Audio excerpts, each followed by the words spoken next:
You can leave now, it's all downhill from here. But we're going to see single tax is very complicated, and it's also incredibly simple. How can it be both at the same time? Well, for one thing, a lot of people want to make it complicated because they hate it. Why do they hate it? Because they're incredibly wealthy. The people who own the land have the power. And when you have to deal with that, monopolistic control of natural resources is a great problem. Unequal distribution of wealth inevitably transform popular government into despotism. Now, we're headed in that direction. Years ago, when Mark Twain was asked what he should invest in, he said, buy land, they don't make it anymore. America, for its first century, and even first century and a half, was manifest destiny. You went out, you claimed a large piece of property, you fought off the Native Americans or whoever else was there, and in a John Wayne fashion, you developed a giant cattle ranch or holdings or cities or what have you. Well, that's very good. The problem is from that point forward, everybody who lives on your land has to pay you for it. And that lends towards a bad economic system. All economic systems are basically based on land, labor, and capital. Now, in the latter part of the 19th century, you had huge booms and busts that makes ours look like cakewalks in comparison.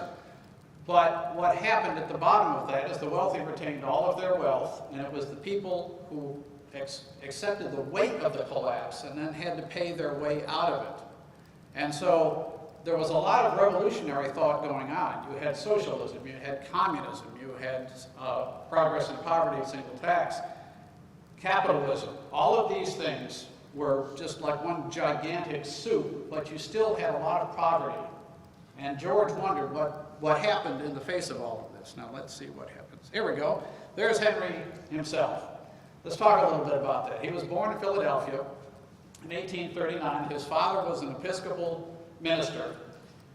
His parents felt that he should have a good education, and they gave him a good education, but he got kind of bored with it because he had such a facile mind. And so about the age 14, he decided to jump on a ship and go to India to check and see how the poverty, he was tired of reading about these things, he wanted to witness it. And he did, and he came back and he ended up in San Francisco. There he became a typesetter. And then while he was a typesetter, he started to see things that bothered him about the social society, so he started writing articles. And he wrote them anonymously, and they always got published, and he became very well known in his anonymity. And the editor started to look around and say, we need to find out who this is who's giving these great articles. And he was basically setting the type for his own articles. And when he found out that he was the man writing the articles, he said, well, by God, I'm making you a reporter, and I want you to come in and just write in an editorially, to write about these things. And he continued to talk about social inequity. And I'll sort of go over a little bit of this. Let's say that this is San Francisco. This is the bay. And here are all the ships of people coming into San Francisco in the 1860s, 1870s, and so on. And they arrive in San Francisco, and a lot of them only have a few dollars in their pockets, but they want to work. They want to build their dream. But in San Francisco, the land is already owned by a handful of people who charge exorbitant rents. Chickens are like $5, eggs are $1, and in those days that was a whole lot of money. So you understood that if you stayed inside this economic system that was controlled, where you had to pay for everything to someone else, you'd never get ahead, and thus the people who stayed here often fell into abject poverty. Now, at one point in his young life, when George was first married and had children, it was a bust cycle. He was without work. And in desperation, he approached a man on the street to borrow $5 to feed his family. And he said he came to a point at that where he understood that if the man did not give him that $5, that he would take it forcibly because he had to feed his family. And this was kind of an epiphany to him. The man did give him the $5. But he said, why is this? Why is this incredible disparity between wealthy and non-wealthy, and why is there such an unequal distribution of wealth? So we started to study this. So these people are coming into San Francisco, and they're running into this problem. And so what they're doing is, those that understand it and have a little money know that they've got to get outside of town, and they've got to buy land cheap. So they go out and they start buying up little homesteads. Now let's say that's us, and we're going out, and we don't necessarily know each other, but as we go out and get these little homesteads in this one particular area, we start to get acquainted, and we've got our gardens going, and we're working together. And then one of us says, well, we've got children, let's pull all the parents together, and let's work together on Saturdays and build a school. So you're building a school, and you build it where it's central for everybody to come to. And then somebody says, well, how about a general store? We all need to have some groceries and some other things, so you build a little store. And a store leads to perhaps a church would be built, a community church, which also acts as a community building also. And then you start to have probably a bar move in, or a saloon, and then maybe perhaps a hotel or more stores. But you start to develop a central town area. Now, why did they get the land cheap in the first place? What's the only reason land is cheap? Nobody wants it. Well, they bought it. And now that they're building a town, and streets are starting to develop, and stores and services are starting to develop, the land starts to rise. Now, are any one of us responsible individually for that happening? No. Collectively, though, we are creating value for what we've built. Well, George saw this, and then he saw what inevitably happened. The carriage trade would come out from San Francisco, let's say, and start buying up huge chunks of land out here around where the town was developing. And so what land should have been cheap for these people's children or grandchildren, all of a sudden they run into a wall where it's speculation. And it's selling for 5, 10 times what it normally should sell for, because these people hold on to it and demand a higher price for it. What does that do economically to the town? It either kills it or substantially stunts its growth. So George began to look at this objectively and say, well, what's wrong with the system? Should we make land universal? Should we take away everybody's property rights and just dole them out for people to do? And he said, that will never work. You don't want to take people's land away from them. But he said, why not take the unused or economic rent out of the system?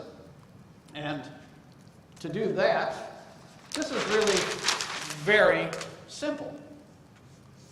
Let's say you've got a street, and you have 5 lots on that street. And let's say it's these 5 people right here. There's my wife. She builds, or her husband builds her a castle over here. And my mother comes in, buys a small house to be next door. Dr. Thayer builds a nice house there. And Mrs. Kramer, she builds a medium-sized house. All right, as these houses have been built, and this is universal, on these 5 lots, we have this empty chair here who is an absentee owner. And let's say it's me, okay? And I've got this land very cheap because there was nothing on it or around it when I got it.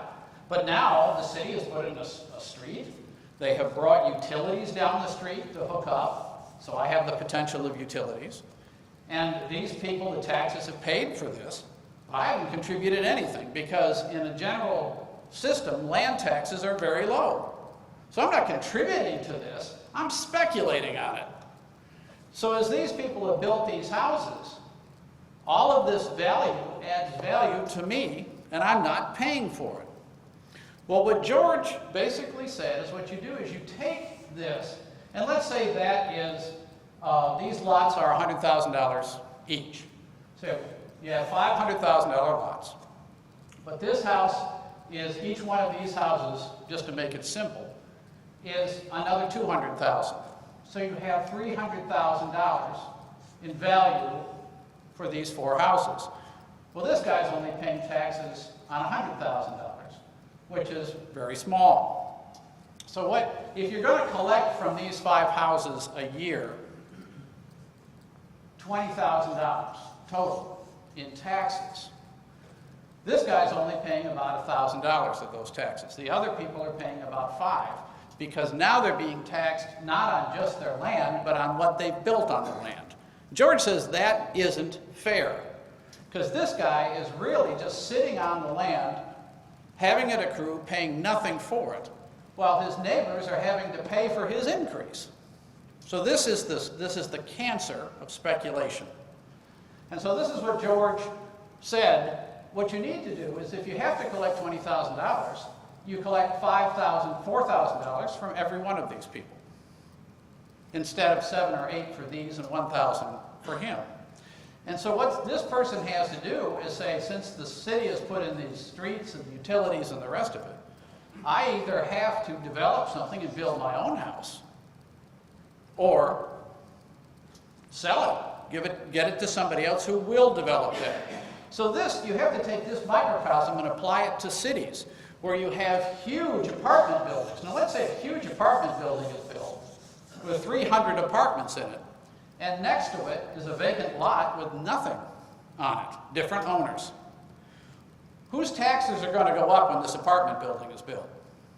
This one. Now the utilities are still here for both, the street is still here, all of these services are still here, but in all your cities all over the country, you have this urban blight, because nothing is done with this vacant lot, and there's no incentive because his taxes are low. Well, in a Georgist system, what this does is this drives up the rent for everybody who has an apartment in here, because the taxes jump hundreds of thousands of dollars a year. All of that has to be parceled out to the number of renters that you have, and their rents go up. So while he's paying perhaps $800,000 a year, now this is for building his apartment, for investing his own capital, for hiring people to do it and building this thing, he's got a huge bill on top of that being penalized for developing this property, while this guy sits on it and his property is just quadrupled in price because this guy has done all the work. George said, this is the cancer. Both of these should pay the same economic rent. The prices would go down, rents would stabilize, more people can enjoy the facilities and so on at less price, and you are able to take more home. So it all comes down to an economic system that's made up of land, labor, and capital, or interest. Right now, we divide a huge pie where labor is a lot of the tax base. Rent is a little bit more of the land base, and interest is a large part of that. George felt all of the rent should be put back onto the land. If you're working for wages, your wages you should be able to keep. If you want to build a house with those wages, you're going to have to employ people to build that house, and so on. So as you're doing that, and of course money lenders love to lend you money. There's a wonderful old saying, banks love to lend you, Harry Truman said it. He said, if banks are more than willing to lend you money when you prove you don't need it.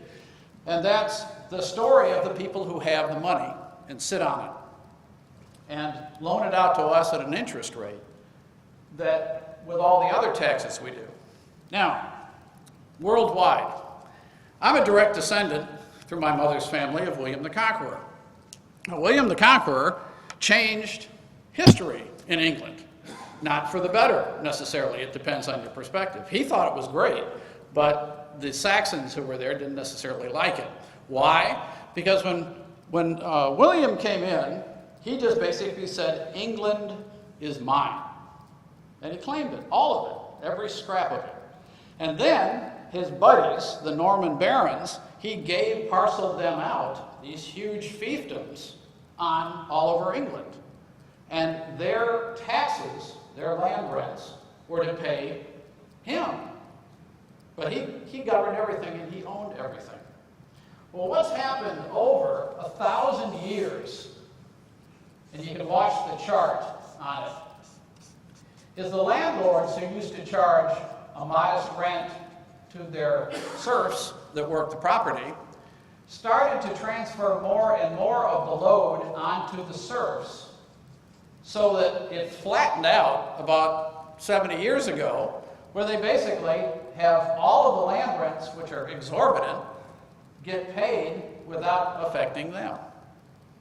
So, to this day, 70% of England is owned by 1% of the population.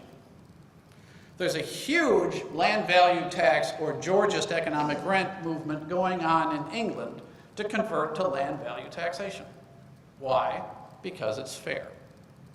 So, as you're thinking about George, and he had a rather tumultuous ride in it with this, but I'd like to read you some of the people who are huge supporters, were and are huge supporters of Henry George. Leo Tolstoy, Clarence Darrow, Sun Yat-sen, John Dewey, Albert Einstein, Helen Keller, an Alabamian, Rutherford B. Hayes, Grover Cleveland, Woodrow Wilson, Franklin Roosevelt, 4 presidents of the United States. Henry Ford, Mrs. Henry Ford, visited Fairhope in the 1920s. Frank Lloyd Wright, Aldous Huxley, who wrote Brave New World, said he would change the whole theme of the book once he discovered Georgist economics. He didn't, but I mean, that's how profound it was for him. Agnes de Mille, Milton Friedman, a Reagan-era economist. George Bernard Shaw, David Lloyd George, Winston Churchill. All of these people felt that this was a fair way of looking at the taxation system. So what happened? From Adam Smith, the economist, on, you have a problem. Dr. Ralph Thayer, God bless him, who was head of economics at Tulane University. Okay, University of New Orleans. He's got a Tulane hat, though. So, but he actually helped Pennsylvania design its 5-city experiment back in the 1980s, where they were doing a transition back to land value taxation. What happened? I believe it was in Harrisburg, Pennsylvania, where they had 4,900 derelict properties, and over a 10-year period that was reduced to 490. In other words, there was a 90% reduction in delinquent properties by applying an economic rent to them. Now, why was that? Think of how many people, if they hadn't done that, there still would have been 4,900 derelict properties. What's the purpose? Well, they raised the economic rent on the derelict properties, and the people either had to sell them or develop them. So think of the economic engine, just that one small statistic did, and that's in Pennsylvania.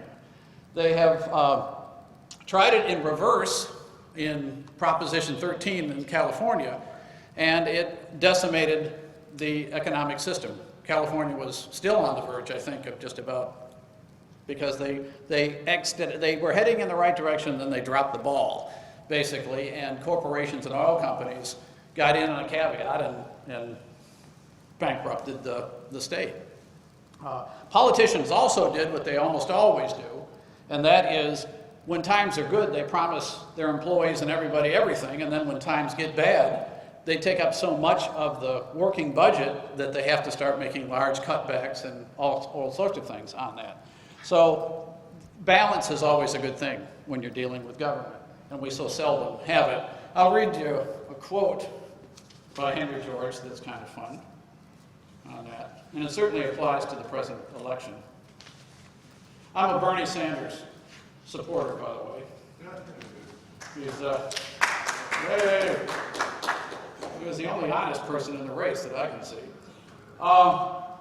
Poorly paid labor is inefficient labor the world over. He who sees the truth, let him proclaim it without asking who is for it or who is against it. I've always believed that. And there is danger in reckless change, but greater danger in blind conservatism. If only the Republican Party would adopt that as their method, because right now it is about as reckless as you can possibly get. So why didn't Henry George kick on? Well, it did. His book, Progress and Poverty, sold 3 million copies when it came out in 1879 worldwide. Single tax clubs sprang up all over the world. Only the Bible outsold Progress and Poverty. People were on fire with it. But the robber barons, who were prevalent at that point, wanted it dead. They wanted it killed. They started to complicate it, just as everybody tries to complicate it now. How complicated is this? I mean, it's not complicated. It's fair, it's equitable.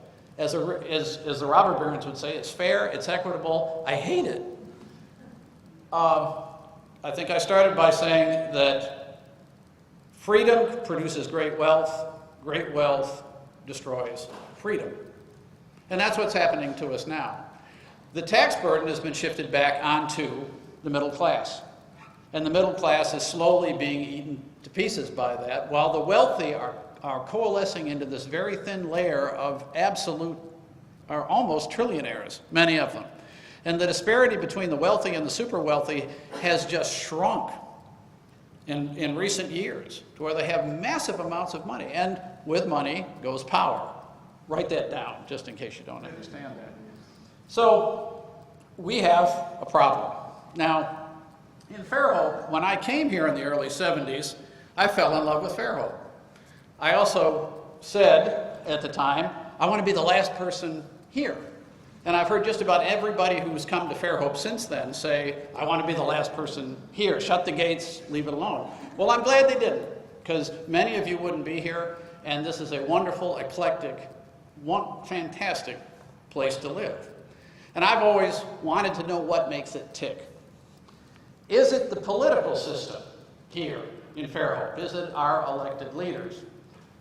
I'll answer that in one simple question. No. We have just as much influence by certain people and certain organizations and certain companies over our politicians as you have just about everywhere.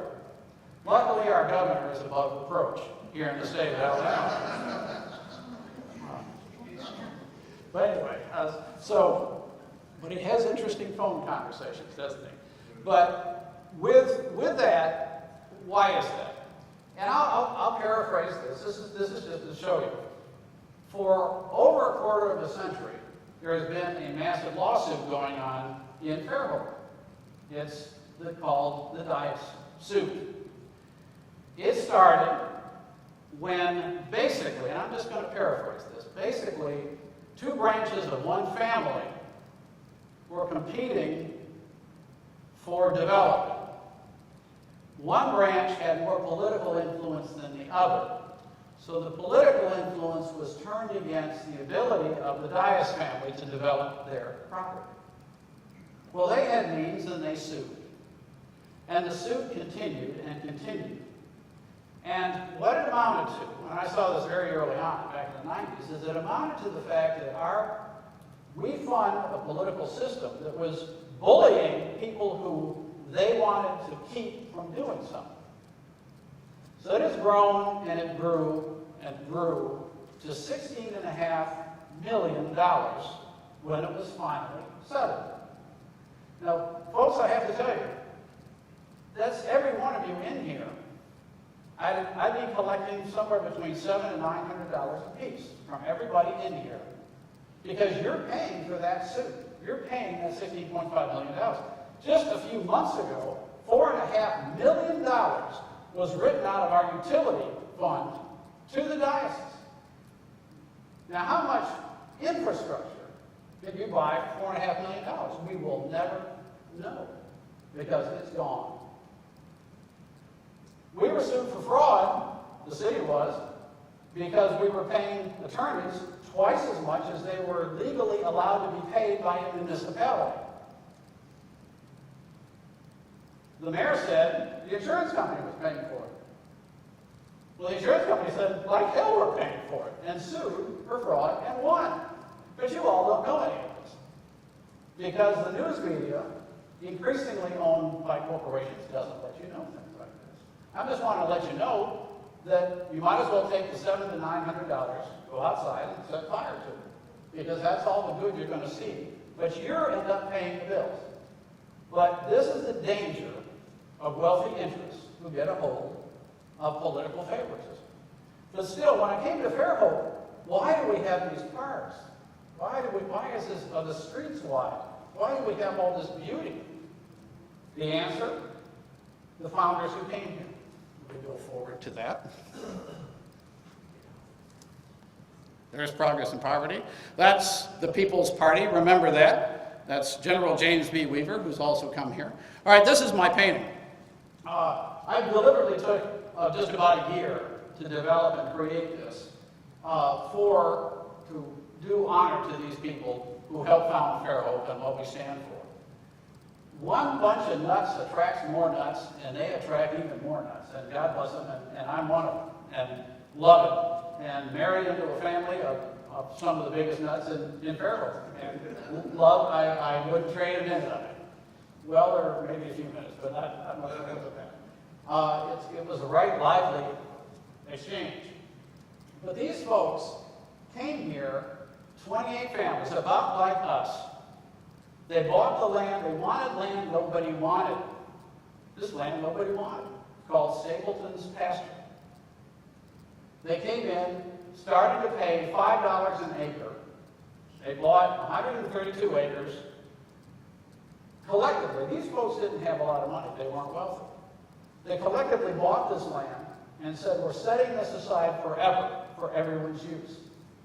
Because Philip Law Olmsted, the great landscape architect, had recently just set aside Central Park and was designing other urban green spaces. And they understood that the economic value of being able to access that would add money to you who came and lived here. Because access to the bay now you own. Today, it's been estimated, this is probably, these figures are about 20 years old. If you have a home in Fairhope, you have about $50,000 in assets based on the wide streets, the beautiful presentation, all the parklands and the gullies and the other things that are through here, that you have as an asset that you wouldn't have north or south of here. But if you go north or south of here, for example, into Daphne or into Point Clear, how much bayfront access do you have if you don't own the property on the bay? Well, that's what Fairhope would look like today if these people hadn't come in and done this for us. So I felt they were worth a painting. And George and Joseph Ells, the great, he was Jewish, social. He cared a lot about social reform, both in England and the United States. And he also helped us buy land here in Fairhope. You have Frank Fantastic Brown. I love that nickname. He started to play city tile here in Fairhope. You have E.D. Gaston, of course. You have his wife Clara, who was a Marchand. We had the first main hospital here, which grew into another hospital. The wide streets. You okay? Okay. In 1894, you didn't have cars.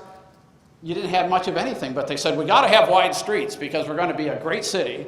And so we have to build this because if you start a small town and you build houses close to the center, you're going to have to tear down one side or the other to expand. So let's just start with a wide street. And somebody said, well, what the heck is a wide street? And they said, let's get a team of 4 horses and a wagon, and whatever it takes them to turn around, that's how wide we'll make the streets. So 80 feet wide we have. This is before anybody thought about urban planning or parallel parking. They turned a wagon around and said that's how wide the street needs to be. So very far-thinking people who have left us so many gifts. We had the first public library in the state of Alabama, etc. Why did single tax fail? Well, let's move up to the state of Alabama. Close to 80% of the state of Alabama is owned by individuals and corporations outside of the state. For example, did you know Saudi Arabia owns a great deal of Alabama land? Timberland and so on. Why Saudi Arabia? It's quite simple. We buy a finite resource, oil, burn it up, buy more finite resource. They take all the money they get for that and they invest it in an infinite resource, which is land. So they own a lot of the state of Alabama. In Alabama, property taxes are somewhere between zip and none for this reason. Why pay taxes on something of an investment I don't want to do anything with and just basically sit on or harvest the timber periodically, which pays the meager taxes and does that because it's land. It's the most valuable resource you can have. Do we tax the economic rent? No. Well, that's what you need to do.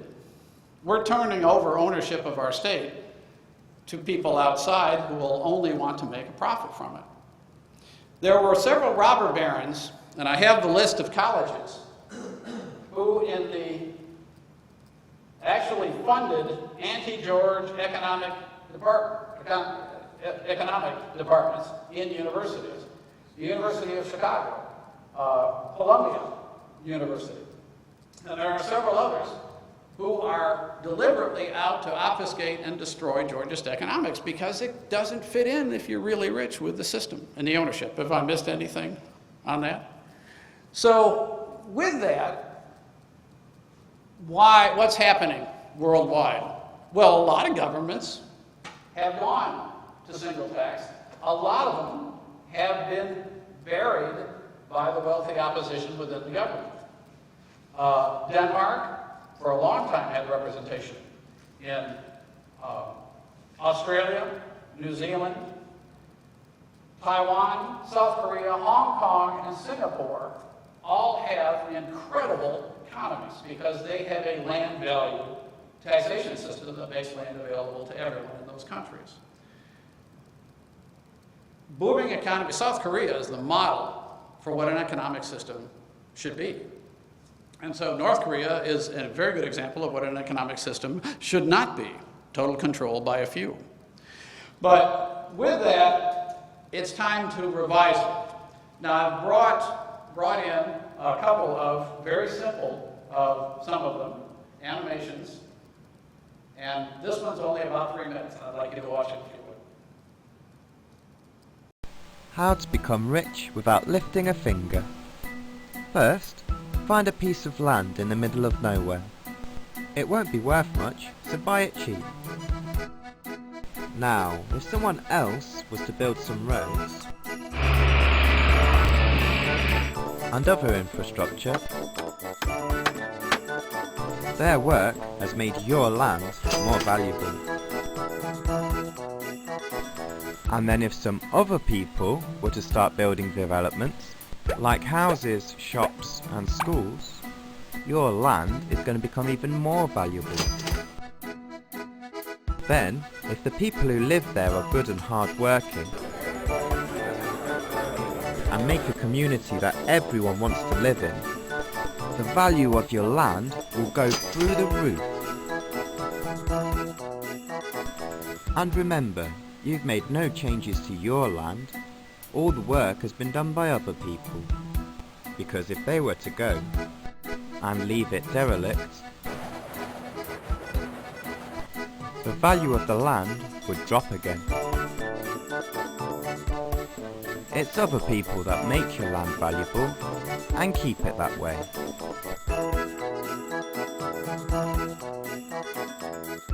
Big landowners gain value from public services and infrastructure. They also gain value from hard-working people and productive businesses. The public services are funded by taxes paid by these workers and businesses. Many of them also pay rent to a landowner. Hang on, stop. This all seems a bit one-sided, with some people doing all the work and others claiming all the benefit. What if we were to even things out a bit with a land value tax? By charging landowners a little bit more tax, we'll be able to reduce the burden on workers and businesses. And if the tax causes the value of the land to drop a little, we'll see a reduction in their rent as well. Much of our land is owned by just a few people. Their ancestors used to tax peasants for the privilege of living and working on the land. Nowadays they do pretty much the same thing with rent. Taxing landowners would not only be fair and progressive, it would encourage development and growth, help protect the environment, There's so many good reasons. I think we should do it. Why should we be beggars with the ballots in our hands?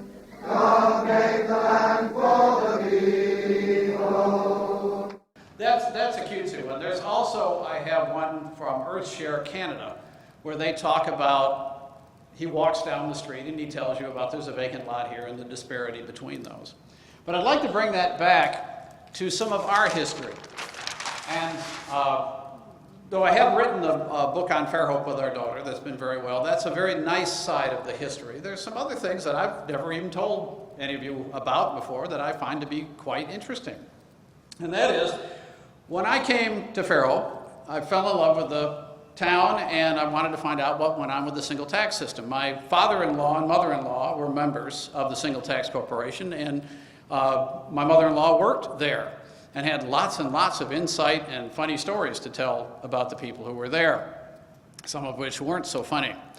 But if you study our history, we were a juggernaut for about our first 7 to 8 years of existence. And then we trailed off, and then in the Great Depression, we had to deed our land to the city because there were far more deeded property owners than there were single taxers, and the single taxers were paying the whole load. But we put covenants on it. Thank God for those people and covenants. And the covenants basically said no permanent structures can ever be built on that parkland that stretches from, you know where the end of it is, all the way down to American Legion down there. Well, in the early 1960s, believe it or not, some politicians tried to do a swap for political favoritism. Now, I know you can't conceive of this, but I want you to just try to imagine it. This is true, though. They tried to swap a not very valuable inland parcel for a bayfront piece of the park. And we had some wonderful people at that point on the Single Tax Council who said, you can't do that. And they said, oh, those covenants don't mean anything anymore. We're going to go ahead. And they sued. Single Tax sued the city and said, you cannot do that. The covenants stand. Well, went all the way to the state Supreme Court. And Janie Shore, who isn't here tonight, helped write that opinion for the state Supreme Court. And it's a lovely opinion. And basically, you can say it very simply. Dear city, what part of no permanent structures don't you understand? Basically, unquote. They saved the parkland. When I designed the parkland signs that are around town and going down to the bay, it was to cement in everyone's mind who read that sign that it's a trust that you have to protect. Politicians won't protect it. You have to protect it. I mean, the pitchforks have to come out if they ever talk about building things on that parkland down there, because eventually it would be pay to play. But remember, there is $1 billion worth of land for development across that bay that somebody would love to sell to somebody else. So those of you who are young, remember, it's the responsibility into the future to protect that. When we were about to give $1 million to the library, this was the last developable piece of land in downtown Fairhope. Now, about 5 years before the city bought this for the library, I tried to put a deal together where single tax would help and the city could help, and we could buy this piece of property for about $500,000.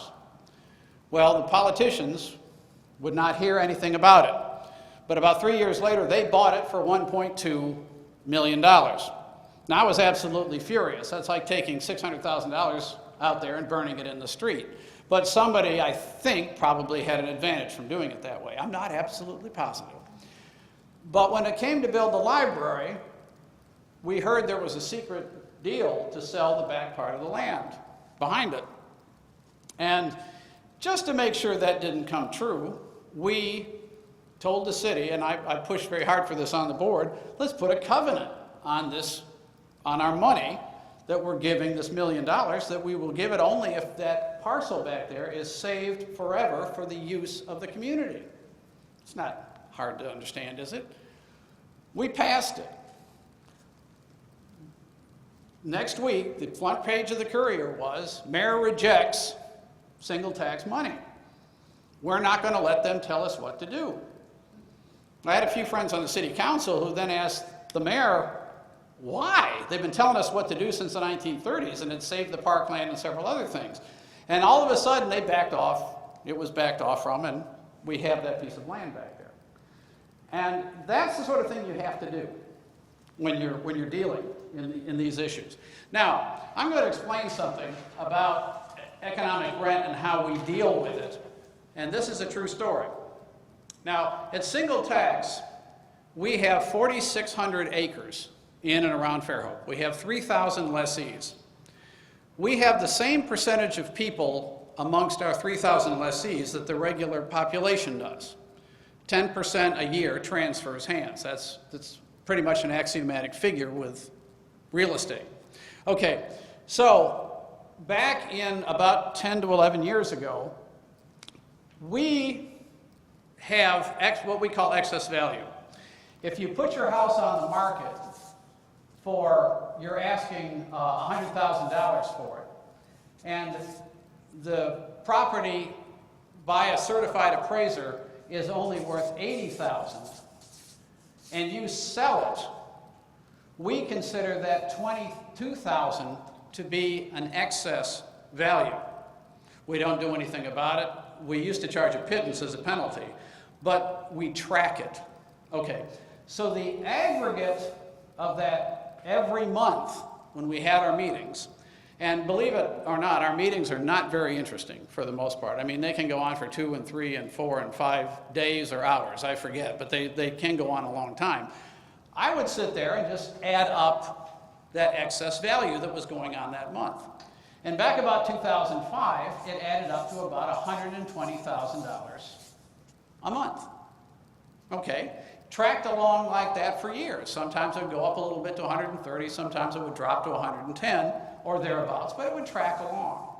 Okay, about 2006, it started to go up. First it went to 180,000. And you all know what happened 2005, 2006, 2007.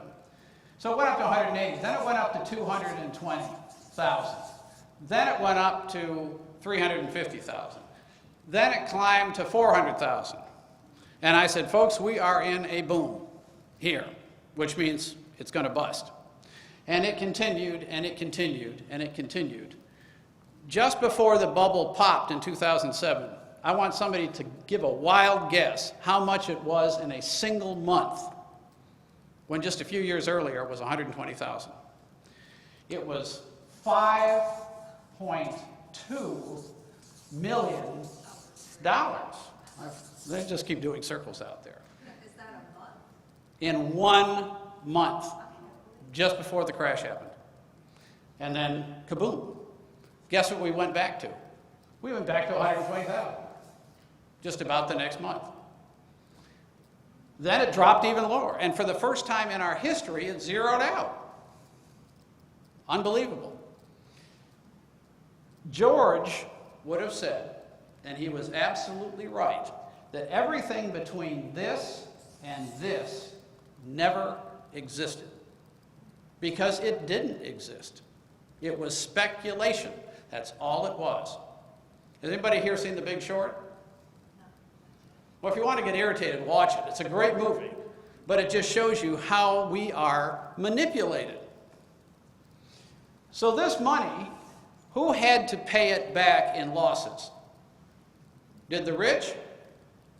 No, we did. Did anybody go to jail for manipulating one of the largest single losses in American history economically? No. Are they doing it again? Yes. Are we stupid? Yes. Are we going to stand back and watch them do it again? Land value tax eliminates this speculation. Economic rent makes everybody, it equalizes and allows people, it allows initiative to rise. If you get to bring home more money, if taxes go down, if you don't have to pay improvements taxes on your property, but pay a fair economic rent for the value that everyone around you is developing, that is a win-win situation for everybody and unleashes an absolute tsunami of innovation and progressive thinking. instead of this boom and bust cycle where the wealthy keep dumping taxes back down on our shoulders to be able to support the entire system. Now, if I'm wrong, it's not because I haven't looked or tried to search out exactly what the problem is besides this. But this is what our true calling should be in Fairhope.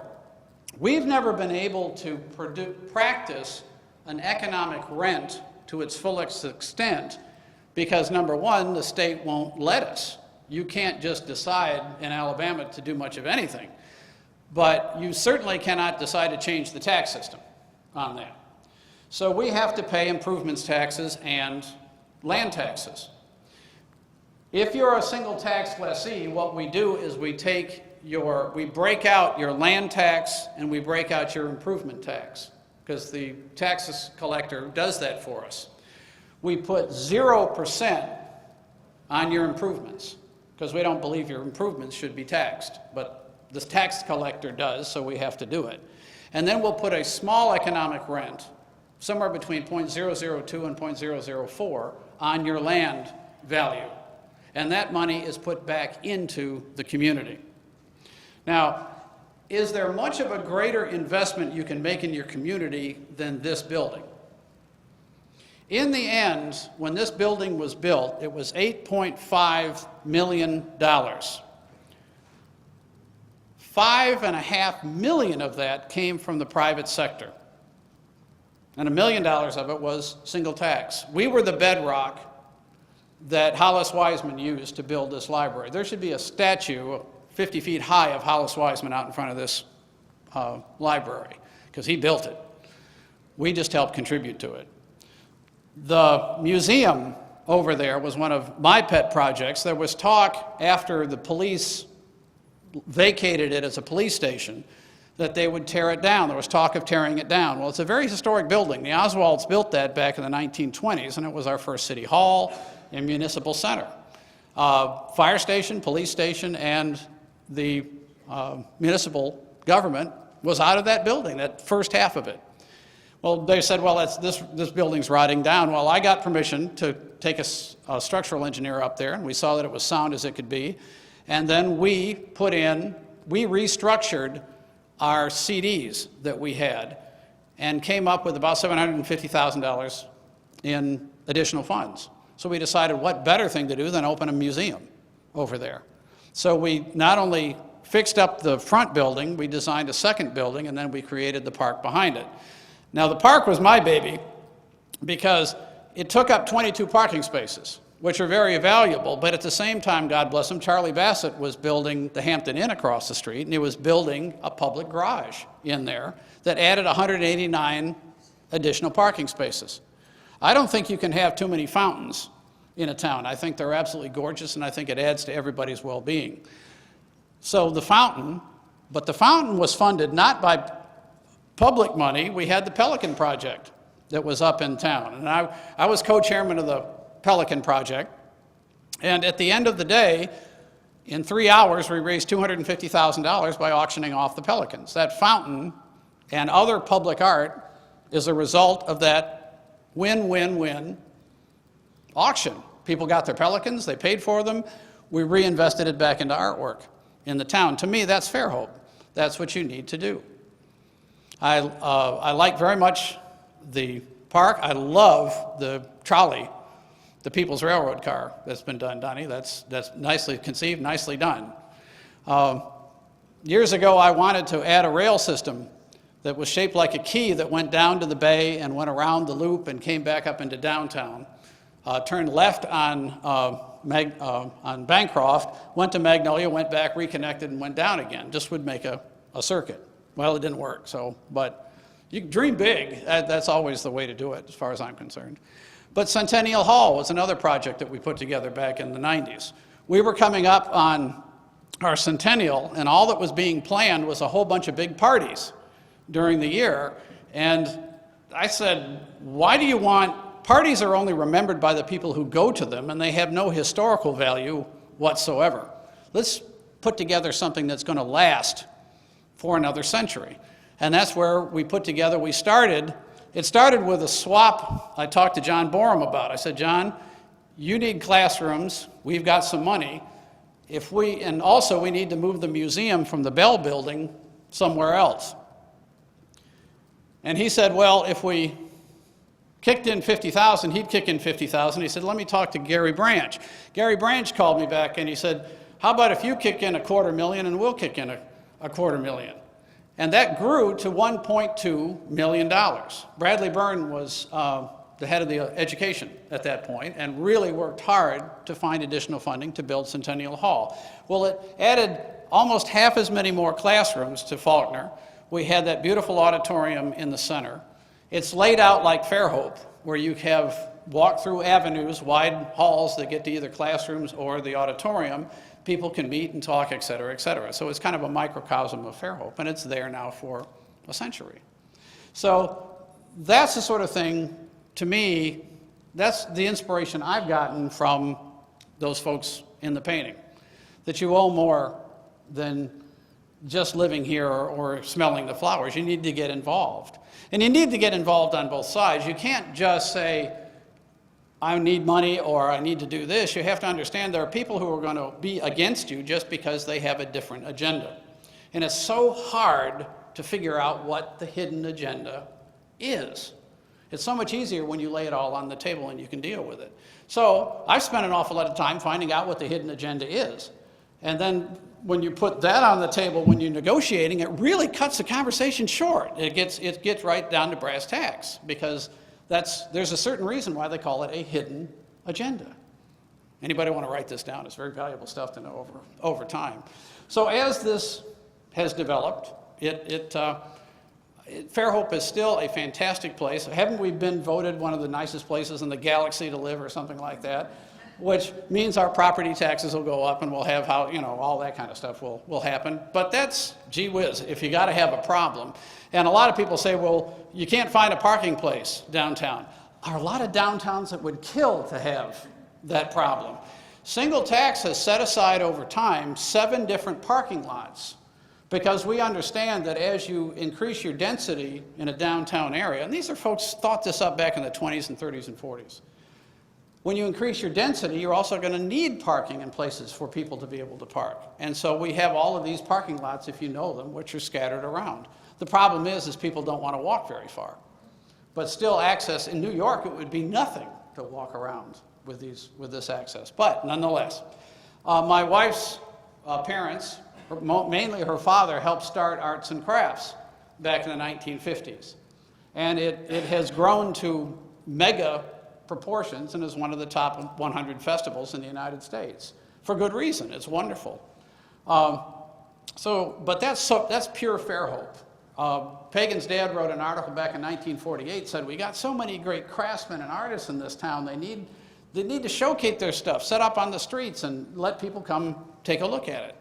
Well, that started it, and by 1954, they started to exhibit on the sidewalk, and then it started to grow and grow and grow and grow to, I think we have 300,000 people. It looks like a Bedouin nightmare when you get up on a bucket truck and look down on all those tents. It's amazing. It's several miles of tents that run.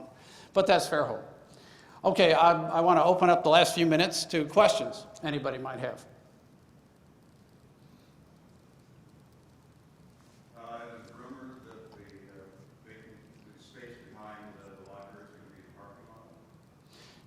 The caveat was to keep it for community use forever. So are you saying that's not going to happen? No, that's community use. I mean, the point is that it's not a shopping mart. It's not a McDonald's. It's not something that denies access for future use. Dean, I've not been to the last couple of meetings, but I understand it is being discussed. I don't know the results of it. If anybody that has been to one of the meetings can respond to that. But I do know, unfortunately, just like what you were saying, that it is being discussed. Well, that isn't really, to me, that's not a problem. The point is the community still owns it. If the leaders in the community decide that's the best use for it, it could also be a civic center. I wrote the caveat, and it wasn't to say this has to be this or it has to be that. It just has to stay owned by us. And ultimately, what we decide should be what governs what its use is for. But this isn't a dictatorship. This is just a matter that the land needs to be held onto because it's a large piece of land that's necessary. A parking lot right now is not a bad use for it. They need to do pervious parking on it, which is very expensive, but it can be absolutely lovely. But it's already used as a parking lot, and the farmer's market, and the other things that go on here. It's a usable space, but it's the community space. So God knows what it'll evolve into, I don't know. But that's not the point. The point is it's held in trust for the community, as it should be, as the parklands are. So if you ever start seeing people who want to build a hotel, on the parkland and are offering to expunge this horrible debt or whatever, don't fall for it. That's just a dodge to start a domino effect that would make you have to pay to see the bay. That's one of my mantras. Yes, Ralph? You mentioned the Harrisburg example in your talk, and Mm-hmm. actually a better example was Pittsburgh. Mm-hmm. Used in that context.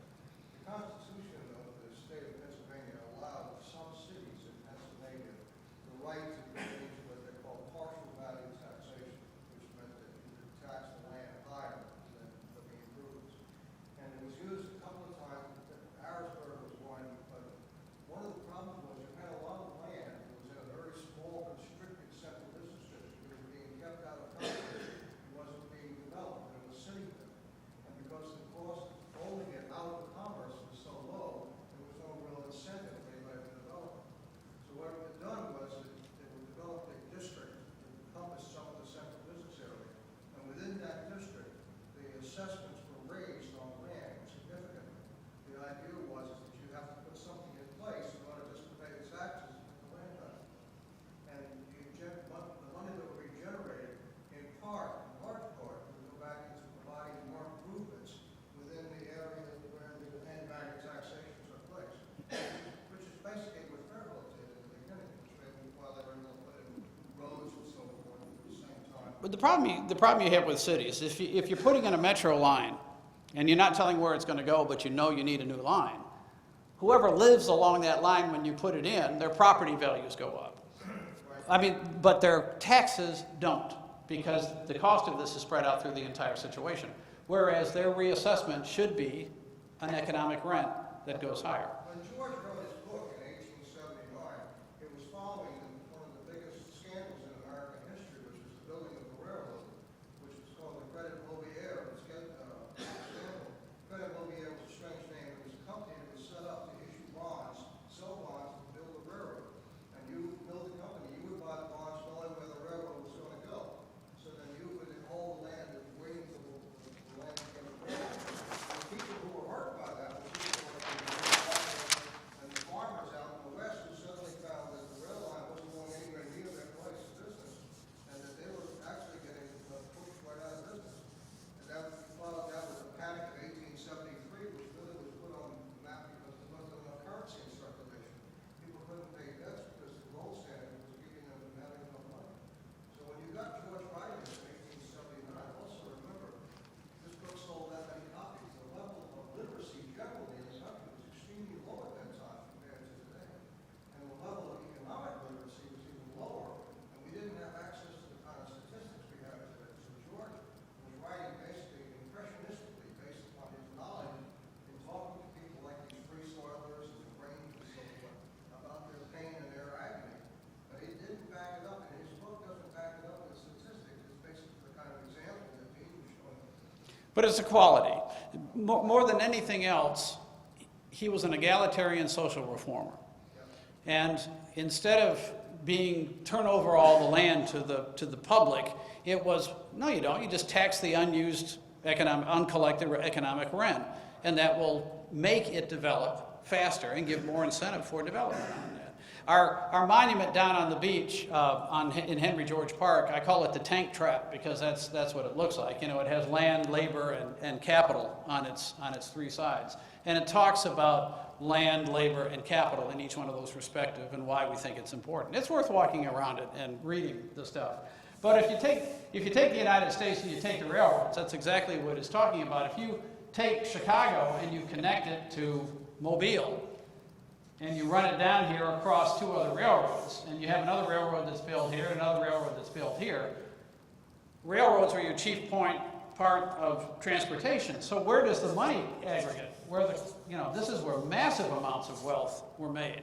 Plus all the corridors along here, which they bought up for pennies and had given to them, increased in value.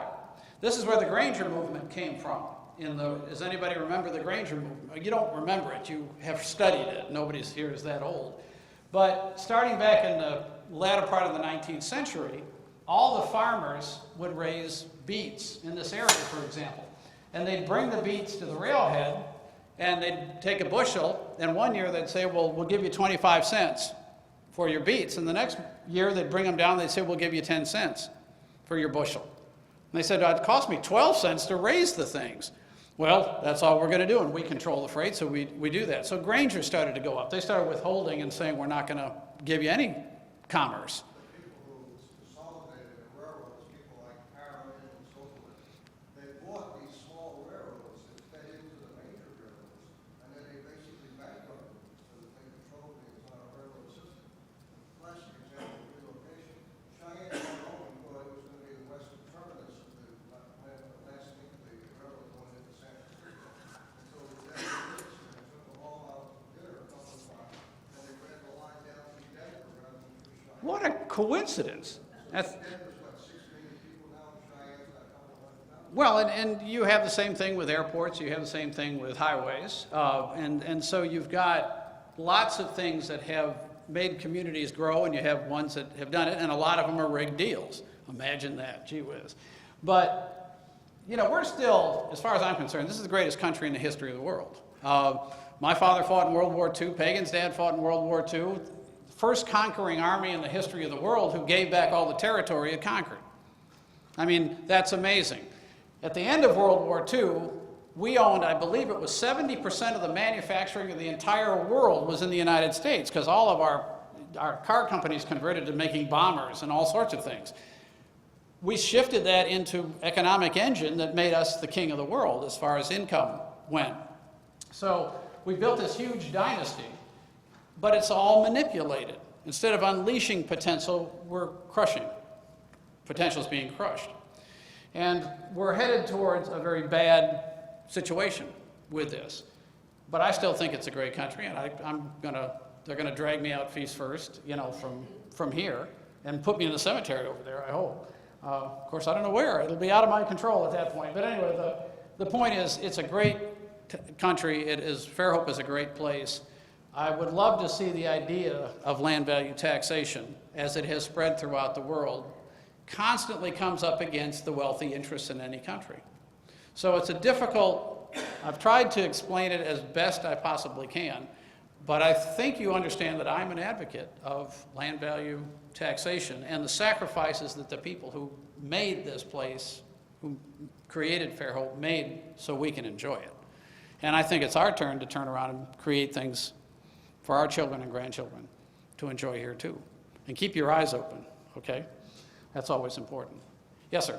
What's the solution to Detroit where there are 4,000 abandoned properties? I'd rather not talk about Detroit if I can avoid it. That is manufacturing jobs that have just left, to the point where there's no economic base for what's going on there. But there are people who are doing resurgence work in there. But land value taxation is a macrocosm, has huge potential. But just to let you know, those universities are still there to make sure that anti-Georgist economics are taught. Because there are a lot of people, especially wealthy ones, that don't want to see it happen. So anyhow, we'll see. But any more questions? Because I'm over.